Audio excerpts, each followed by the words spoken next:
Kaip viskas vyksta? Pirmiausia, jūs atvykstate į konsultaciją, mes nustatome poreikį ir kokio dantų protezavimo jums reikia, sudaromas detalus gydymo planas, jūs viską žinote iš anksto, dažniausiai kelių procentų tikslumu jums sudaroma detali sąmata.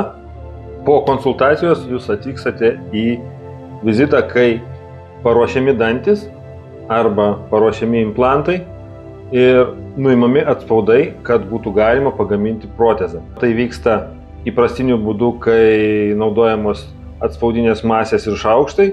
Pacientams tas būdas mažiau patinka negu dabartinis modernus būdas, kai naudojame intraoralinį skenerį ir nereikia kęsti nemalonių pojūčių, nes dalis pacientų išvis negali toleruoti įprastinio atspaudų nuėmimo ir jiem yra didžiulė kančia. Protezas pagaminamas priklausomai nuo tipo per keletą dienų arba per keletą savaičių ir arba antruoju etapu jau matuojamas, arba jeigu visa informacija yra duota ir aiški situacija, protezas uždedamas.